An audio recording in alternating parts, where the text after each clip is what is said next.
I am Patrolman Jefferson R. Arrieta, Bachelor of Science in Criminology, batch 2018 to 2022.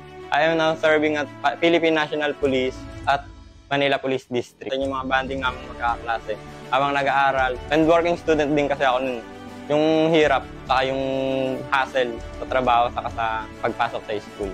Siyempre, yung mga pasaway din kasi kami minsan. Medyo, ayun, nakimiss ko lang. Mahirap po siya, pero as long as na-enjoy mo naman yung kurso mo, hindi siya magiging mahirap kasi enjoy mo naman. Alam mo yung goal mo, kaya hindi mo siya mararamdaman. Parang hindi mo siya mararamdaman na mahirap kasi enjoy mo naman yung course mo, saka gusto mo yun. Medyo mahirap din yung pagiging buhay aplikante natin kasi balik-balik tayo dyan sa requirements. Napakahirap pumasok sa PNP. First batch din kami nung nakapasa sa board exam dito sa criminology. Magaling yung mga professor dito.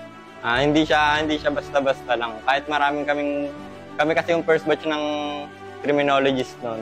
And hindi lang basta-basta yung inano namin para ma-achieve yung makuha namin yung Bachelor of Science in Criminology. Masaya, syempre proud CMU.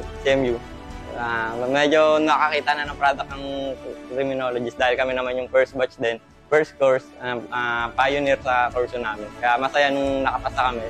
Saka nakapasok ako sa servisyo. Dito ako nakapagtapos and syempre, walang bayad yung tuition natin libre. Kaya medyo magaan yung pagtatrabaho, yung pagpasok natin sa servisyo. Yung nag-exam po kami noon, nasa 50. Tapos nakapasa po mga 18, almost 30% ma'am. Grabe yung pag-guide sa amin noon din namin. Talagang ginaguide niya kami. Hindi kami pinapabayaan sa review. Talagang inaasikaso kami para ma-sure na may masasagot tayo sa board exam. Happy 31st founding anniversary CMU. Maging masaya kayo, saka maging matatag.